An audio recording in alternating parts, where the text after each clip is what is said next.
Fala, minha galera CPCana, tudo bom com vocês? Aqui quem fala é o professor Alisson Veras, mais uma vez com vocês, para iniciarmos mais um assunto da nossa parte de História Geral, né? Então vamos aqui, começando a nossa sexta-feira, e nessa sexta-feira a gente vai trabalhar o assunto que é bem interessante, uma das maiores revoluções que a gente teve no século XX, e que essa revolução, obviamente, ela vai ter muito impacto nas relações internacionais pós Primeira Guerra Mundial.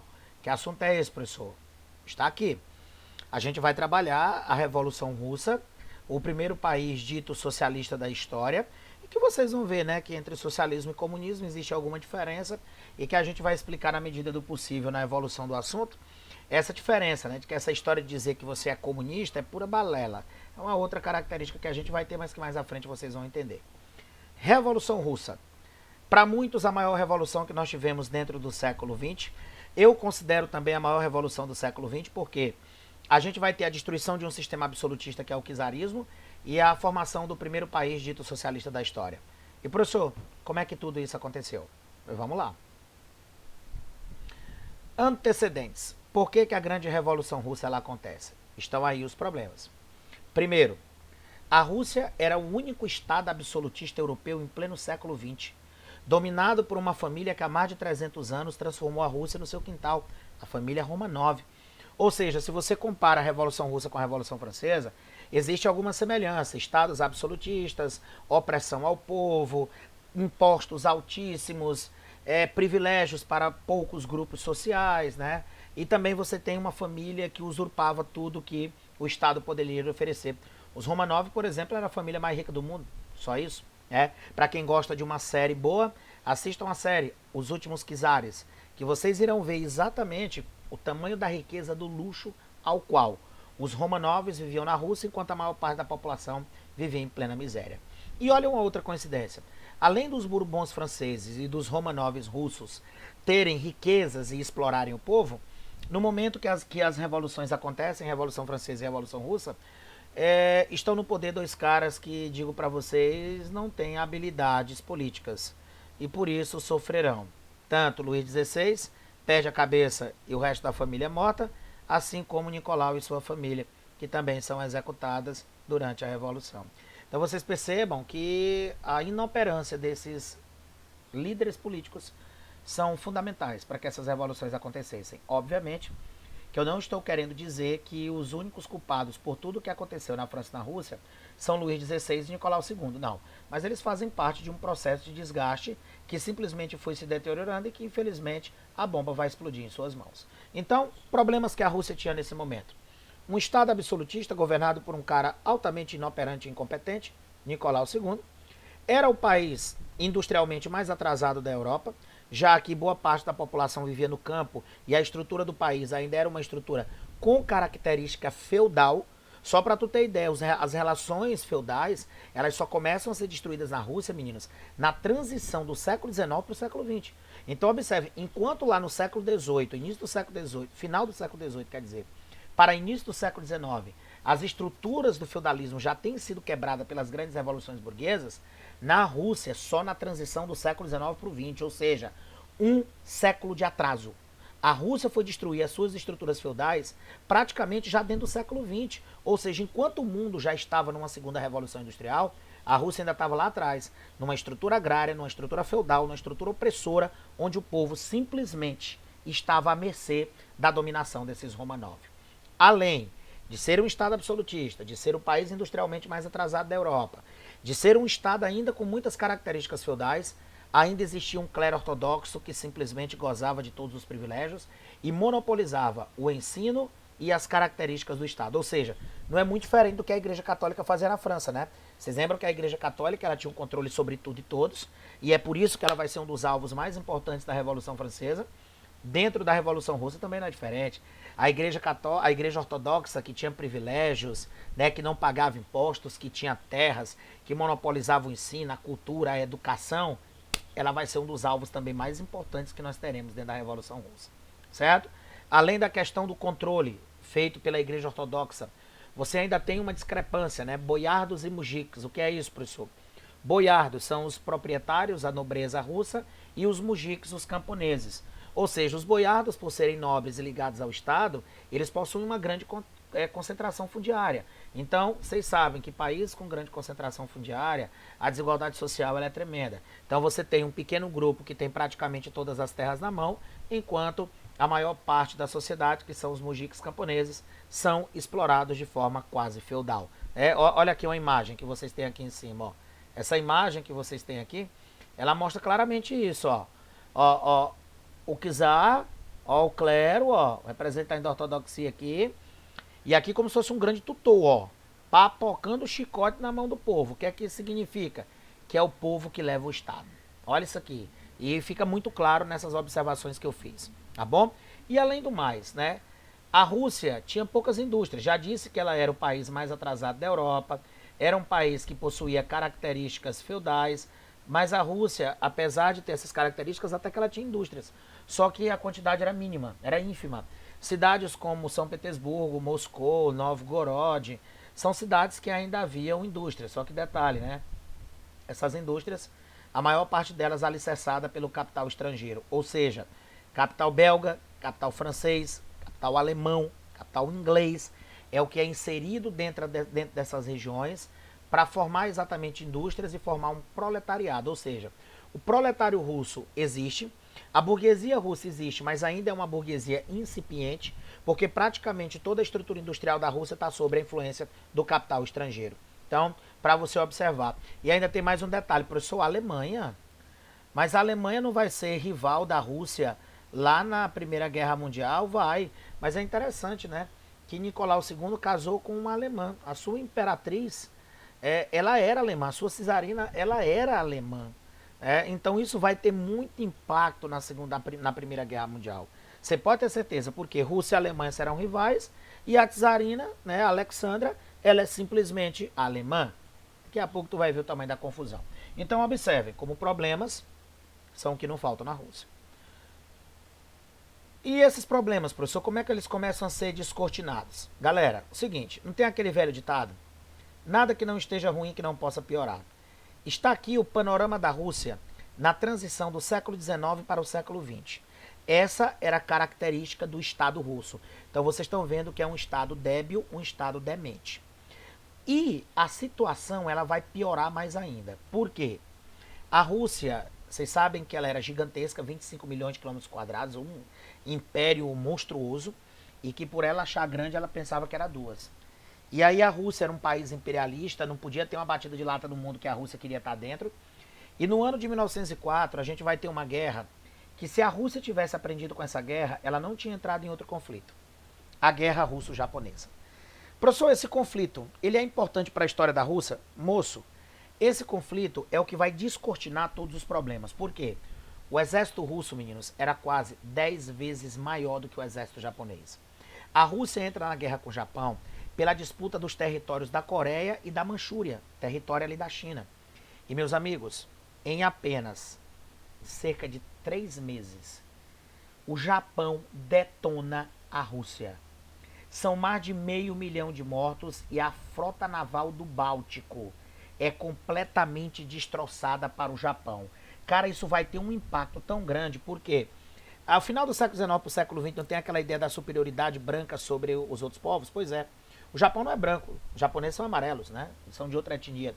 E galera, é a primeira vez na história, presta atenção, que um país não europeu vence um país europeu sem a ajuda de europeus. Como assim, professor? Estados Unidos não venceram a Inglaterra no seu processo de independência, mas contou com a participação de França, de Espanha, ou seja, um país fora da Europa que venceu o europeu, mas só venceu por causa da ajuda europeia de rivais. O Japão foi o primeiro grande país do mundo, fora da Europa, que vai dar na cara de um europeu. E aí, menina, abala aquela estrutura da missão civilizadora, do fardo do homem branco, do darwinismo social. Todo mundo vai começar a regalar os olhos e, rapaz, o que é esse Japão aí? Então a estrutura militar japonesa, ela já começa a se mostrar muito forte, já na transição do século XIX para o século XX. E aí, meninos, esse impacto, essa grande derrota que a Rússia sofre para o Japão, provocou uma crise de abastecimento, gerando inflação e o surgimento de greves. E em janeiro de 1905, a gente vai ter uma grande manifestação na região de São Petersburgo, na porta do Palácio de inverno de Nicolau II, e a ordem de Nicolau II foi bem clara: se meteu a besta para pouca bala. Resultado, onde você tem na mesma frase polícia e povo, não dá certo. Por quê? Apesar desse movimento de protesto ter sido um movimento pacífico, mas onde reúne muita gente, uma hora vai gerar problema. E aí, meninos, tentando dispersar a grande massa que havia nas portas do Palácio Imperial, as tropas russas começam a disparar. E o disparo levou exatamente à morte de mais de 5.000 pessoas e gerando um grande episódio na Rússia, chamado com o nome de o Domingo Sangrento. 5 de janeiro de 1905 é exatamente a data onde você vai ter o poderoso Domingo Sangrento. Só corrigindo, viu? Que é 1905. Vou corrigir bem aqui, viu? 1905. Imagine o ano de 9015. Show de bola, né? O ZT já deve ter batido por aqui. Loucura. Então, 5 de janeiro de 1905 é exatamente a data onde você vai ter esse Domingo Sangrento, onde você vai ter um massacre da população pela polícia czarista. E, cara, isso aqui vai gerar muito problema, porque se havia ainda alguma ligação entre o povo e o czar, o cordão umbilical começa a ser rompido aqui. Por quê? Um movimento pacífico, transformado em um grande derramamento de sangue, provoca exatamente a explosão de insurreições em vários pontos do país. Ou seja, camponeses indignados com a estrutura do czar, outras nacionalidades que fazem parte do Império Russo começam a se rebelar querendo as suas liberdades, e até os militares indignados com a pancada que pegaram para o Japão fazem uma revolta. Como, por exemplo, a revolta da Marinha Russa, que é a revolta do encouraçado Potemkin. Por quê, professor? Cara, a Marinha Russa ela foi destroçada em um dia. Só precisou de uns dias para a Marinha Japonesa destruir a Marinha Russa. E aí isso mostra tanto a incompetência terrestre como naval da Rússia. E aí, se por terra a gente já tem uma estrutura fraca, moço de Deus, no mar a Rússia mostrou a sua incompetência.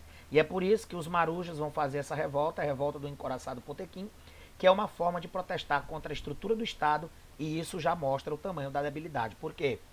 Não estão protestando apenas camponeses. São camponeses, proletários, membros de outras nacionalidades que são simplesmente destroçados pelo Império Russo, e até os militares. E, moço, quando os militares entram no jogo, daqui a pouco a confusão começa. Teremos uma repressão violenta do czar, isso é uma coisa óbvia, ele não vai aceitar, até porque ele é Deus, mas ele percebeu que até mesmo a repressão dele foi muito forte. E aí, resultado, o que é que ele faz? Para tentar amansar a situação, para tentar gerar alguma paz interna na Rússia, em 1905, em outubro de 1905, ele cria um manifesto, né? O Manifesto Czarista de Outubro, né? Um nome muito sugestivo, né? O Manifesto de Outubro. Por quê? Porque foi de outubro de 1905. E o que é que esse manifesto ele dizia? Propunha a criação de um regime representativo por meio da Duma, do parlamento. Que é isso, professor? A Rússia não era czarista? Pois é. Pois ele agora quer montar um novo sistema. O czarismo é absolutismo. A proposta dele, qual é a proposta? Que a partir desse momento a monarquia russa não seja mais uma monarquia absolutista, mas seja uma monarquia parlamentar. E aí a Duma ela foi criada. Lembrando, meninos, que a criação da Duma faz com que partidos políticos comecem a aflorar na Rússia.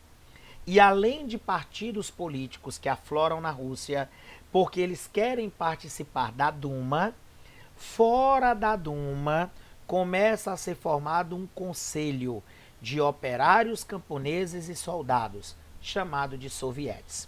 Ou seja, os sovietes, fazendo uma comparação, é como se fossem os sans-culottes da Revolução Francesa. O grupo popular fora do parlamento que pressiona por reformas sociais. Ou seja, pela evolução dos fatos que eu acabei de mencionar, você percebe que a tensão na Rússia ela começa mais ainda. Não é à toa que essa Revolução de 1905, tanto o Domingo Sangrento como o movimento do encouraçado Potemkin, ele é chamado de um ensaio geral. Por quê? Pela primeira vez a gente percebeu o povo russo tentando bater de frente com a estrutura czarista. E a partir de agora, a situação só tende a piorar. Por quê? Movimentos de oposição começam a surgir. E um desses movimentos de oposição que surgiram já ali no final do século XIX, meninos, é o surgimento de um partido. Olha a sigla do partido. Partido Operário Social Democrata Russo.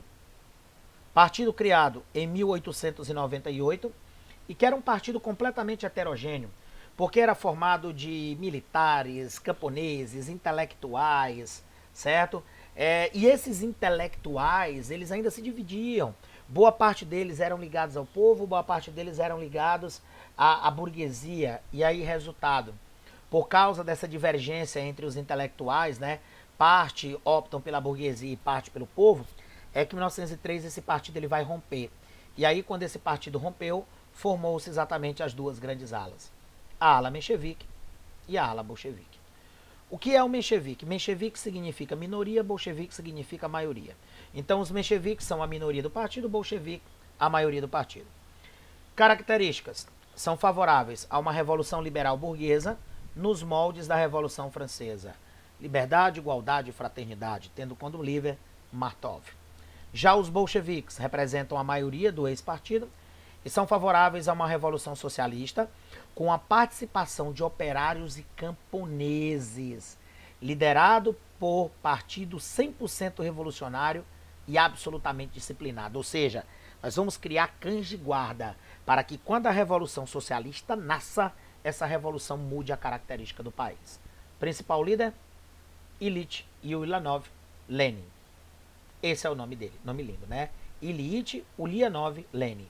Ucraniano, mas que como a Ucrânia fazia parte ali do Império Russo, então ele tinha livre trânsito. Lembrando que o Lenin, pelas suas ideias radicais, meninos, ele foi deportado para a Sibéria, depois foi expulso da Rússia, ficou zanzando entre a Alemanha, Suíça, França. Então o Lenin era um dos maiores manifestantes e intelectuais que o grupo bolchevique tinha naquele momento da história.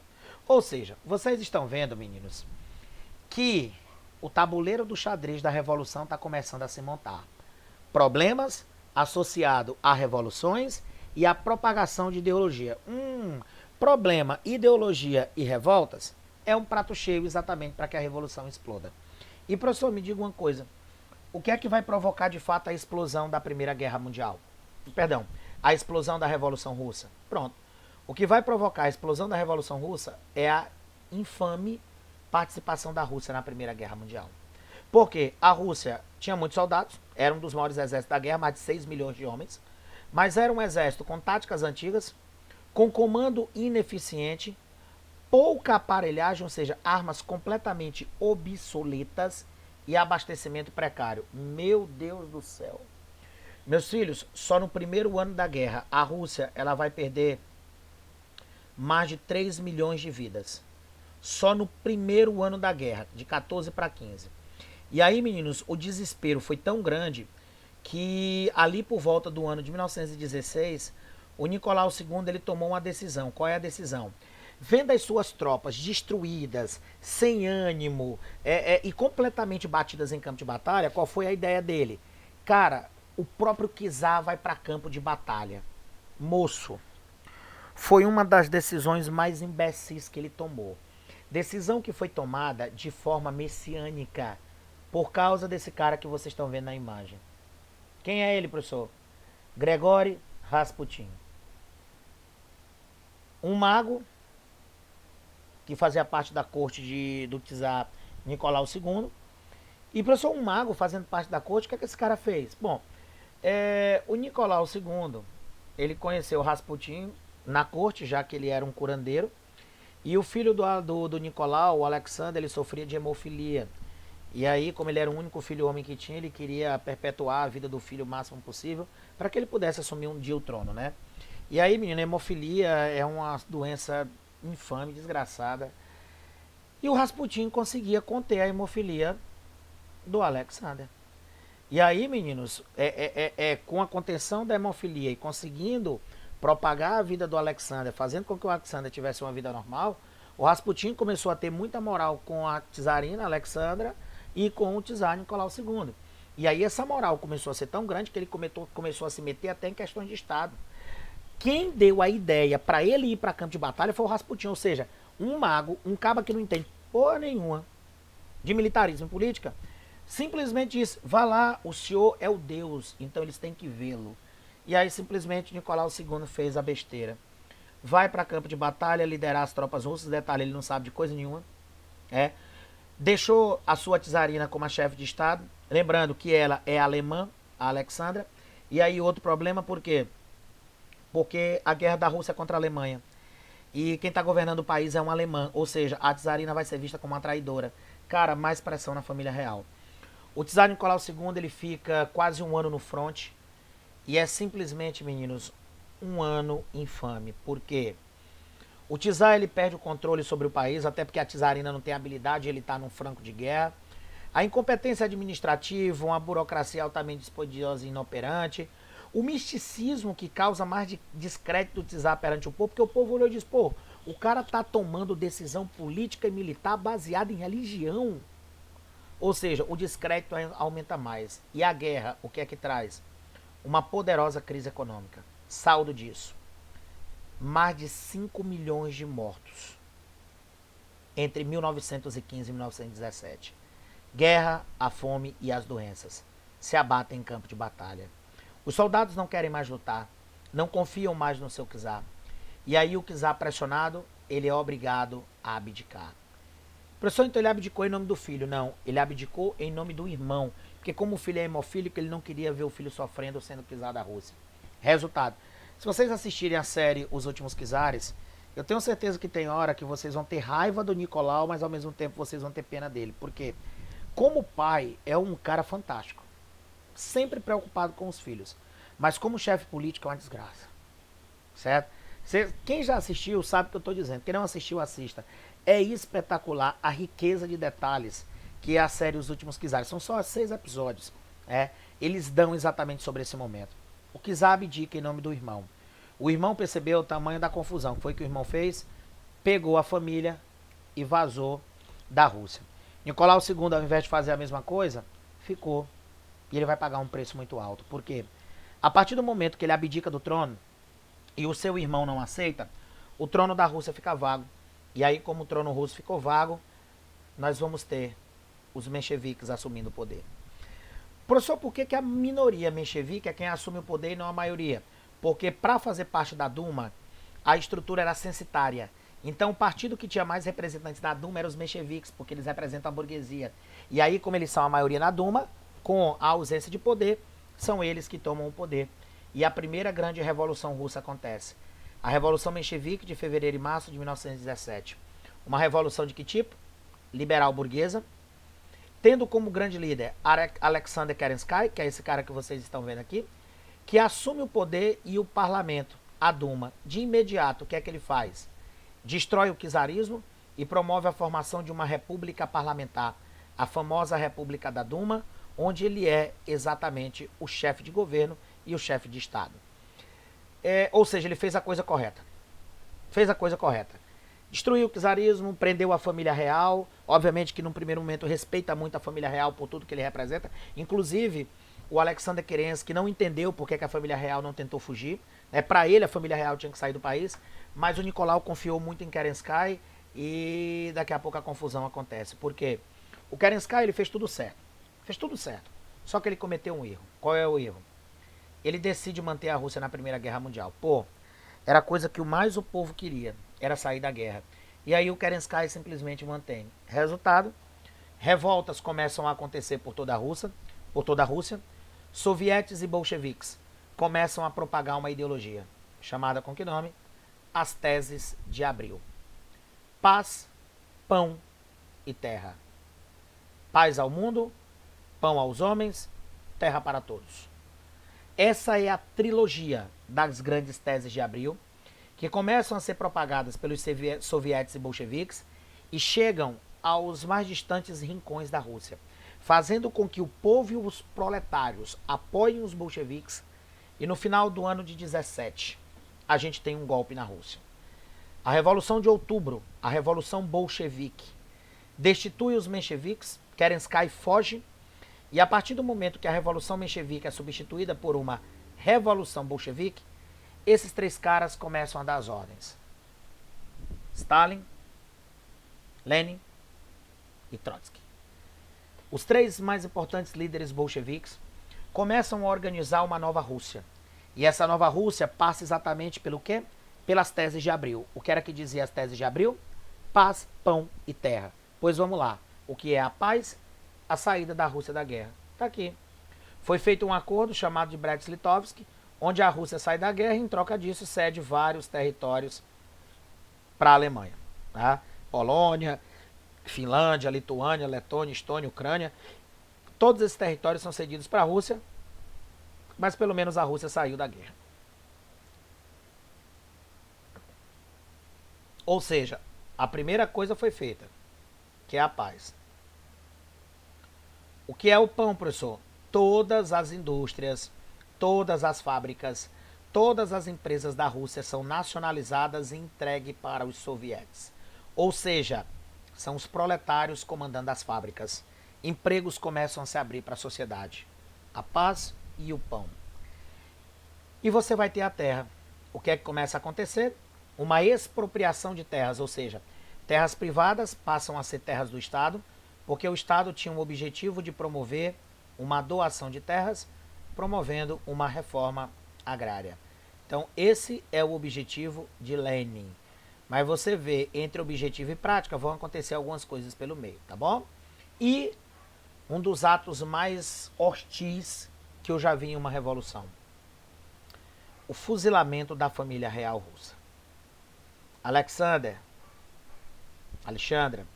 Nicolau, Maria, Tatiana, todas as filhas e o filho e o casal são executados vilmente. Eles foram colocados em um porão. Eles estão muito bem vestidos, né? Eles usavam sempre muitas joias. E no dia da execução eles estavam muito bem vestidos porque eles pensavam que iam ser deportados. Certo? Enganaram eles. E aí eles foram levados para um porão e no porão todos foram fuzilados. Professor, me diga uma coisa. A Anastácia fugiu. Aqui, ó. Maria, Tatiana, Olga, Alexander, Anastácia, Nicolau, Alexandra. Essa é a família real. E ninguém escapa. Essa história da Anastácia ter escapado para virar princesa da Disney não existe. Que fique bem claro. Todo mundo foi fuzilado. Os corpos jogados em vala comum na floresta de Ekaterimburg. E para vocês terem ideia de como foi difícil encontrar os restos da família real, os restos da família real só começaram a ser encontrados por arqueólogos russos no final dos anos 90, depois da fragmentação da União Soviética. Agora, por volta do início do século XXI, depois de quase uma década de reconstituição, é que 5 ossadas já foram feitas e já foram enterradas, mas faltam 2 ossadas ainda, que provavelmente seja do Alexander e de uma das meninas, né, que faltam ainda a ser formadas para ser enterradas. Ou seja, nós já estamos em pleno século XXI, há mais de 100 anos da Revolução, e ainda existem membros da família real que não receberam, digamos assim, que um enterro justo. Certo? Ou seja, é um baita fuzilamento que vai chamar a atenção do mundo e da população russa. Certo? Detalhe, isso chamou a atenção. A elite russa não aceita o que aconteceu. E logo de cara, meninos, olha o que vai explodir no país. Uma poderosa guerra civil. Uma guerra civil que vai ali de 17 até 21 e que vai dividir a Rússia em dois grupos. Os russos vermelhos e os brancos. Os vermelhos formados pela ala bolchevique, pelos sovietes, pelos camponeses. Os brancos formados por mencheviques, latifundiários que perderam suas terras, a igreja que perdeu seus direitos, a nobreza czarista que perdeu seus privilégios e muitas potências estrangeiras. Olha quem é que dá apoio. Inglaterra dá apoio, França dá apoio, certo? Japão dá apoio, Estados Unidos dão apoio. Só que é um apoio, meninos, meio que, vão lá, dá certo, tá? Por quê? Olha a Guerra Civil, quando é que começou? 17, a Guerra Mundial ainda está em voga. Todos esses países aqui, ó, Inglaterra, a França, o Japão, Estados Unidos, ainda estão, meu filho, na Primeira Guerra Mundial. Então a preocupação deles é com a guerra, então tal que o apoio aqui é mínimo. E durante a Guerra Civil, meninos, o Lenin, ele conseguiu fazer uma coisa que vai fazer com que ele vença a guerra. O que é, professor? O Lenin introduziu o que ele chamou de comunismo de guerra. Professor, o que é o comunismo de guerra? é a centralização da produção, promovendo uma requisição agrícola forçada e a eliminação da economia de mercado. Como assim, professor? O Lenin sabe que se ele perder essa guerra civil, tudo que ele fez foi para o espaço. Então ele precisa do que ele chamou de união total. Ou seja, toda a sociedade russa vai ter que abdicar dos seus direitos para que simplesmente a revolução ela seja ganha. O que é que o Lenin faz? Elimina a economia de mercado. Então, se eu produzo, eu não vendo mais. Você vai ter que distribuir essa produção para o Estado, tanto que está aqui, ó, centralização da produção. Ou seja, se tem mercado, então eu produzo para vender, para ter remuneração. Só que agora não tem mais mercado. E o que é que o Lenin faz? Centraliza a produção e pede não, ele obriga toda a população russa, né, requisição agrícola forçada, a ceder a sua produção agrícola para o Estado. Para quê? Para abastecer suas tropas. Moço de Deus. Tem um ponto positivo e um ponto negativo nisso. Qual é o ponto positivo? Lenin vai ter tudo que ele quiser para bancar suas tropas. Isso faz com que ele ganhe a guerra. Por outro lado, milhões e milhões de pessoas morrem de fome. Porque como a requisição ela é forçada, toda a produção é levada. E aí, meu filho, a fome se espalha sobre a Rússia.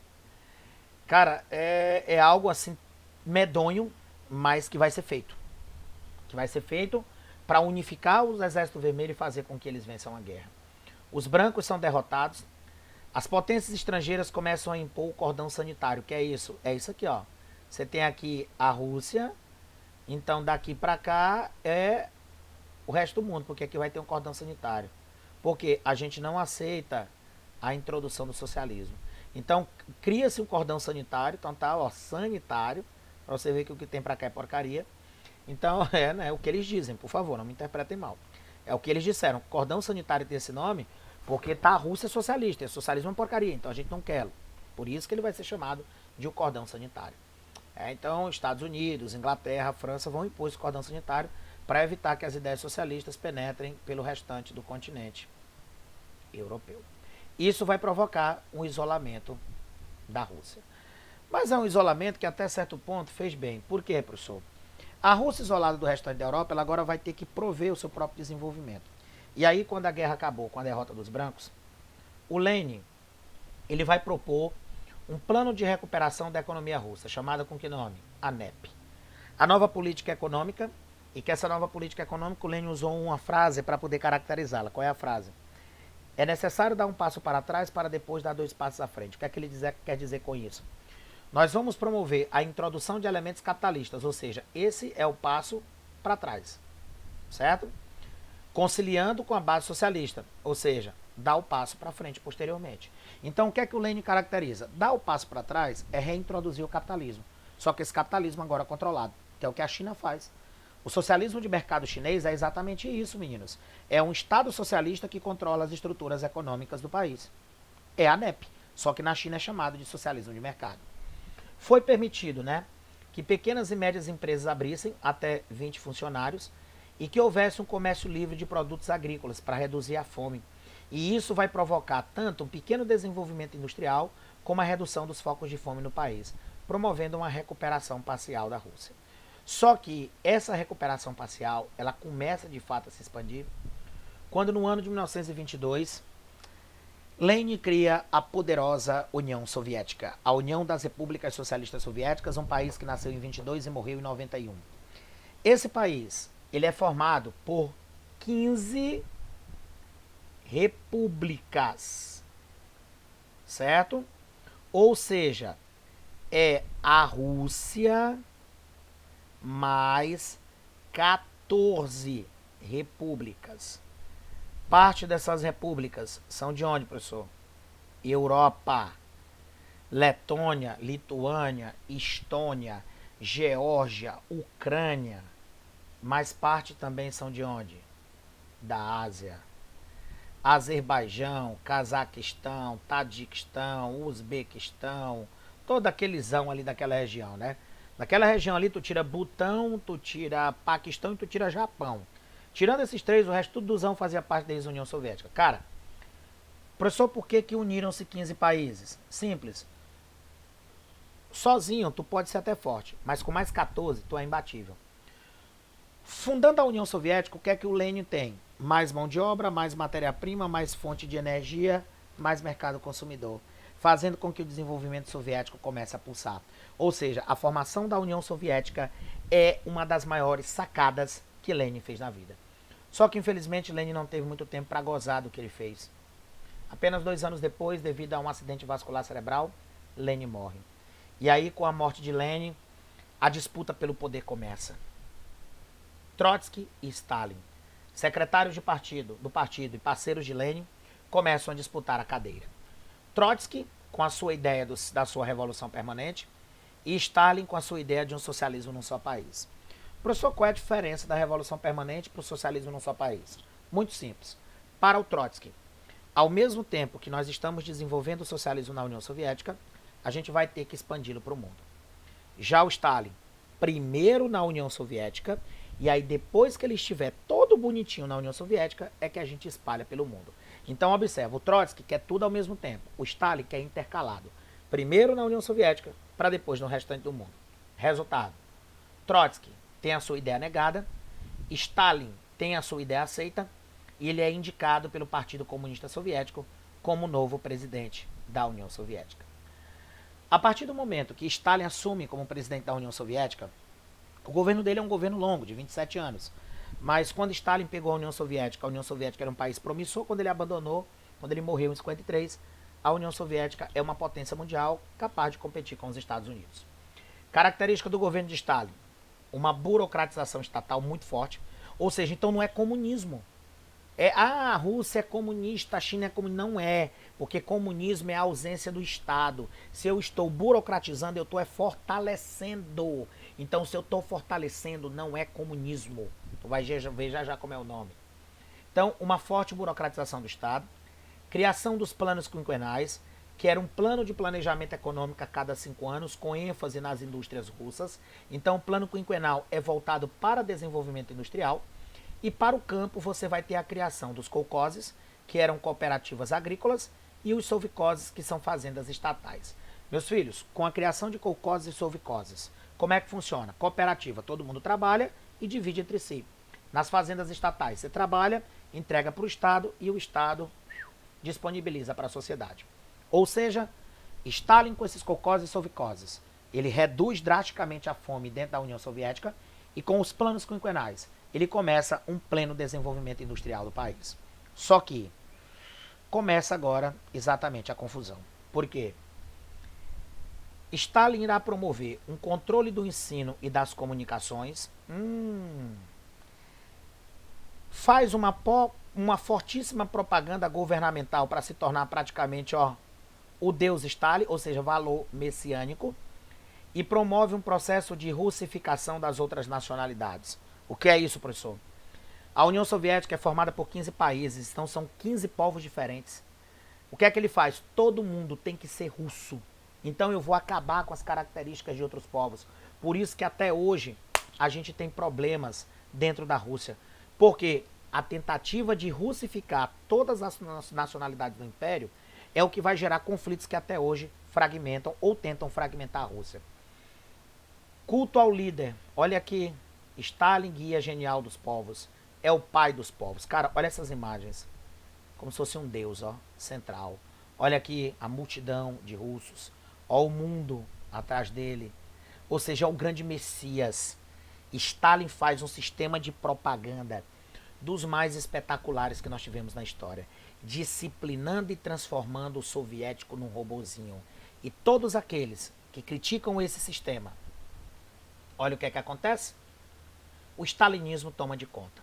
Ou seja, você não teve comunismo, você teve o stalinismo, que é a mesma coisa do socialismo real. Professor, o que é o socialismo real? É o modelo stalinista do socialismo, baseado na planificação econômica, burocratização e ultracentralização adotado mundialmente.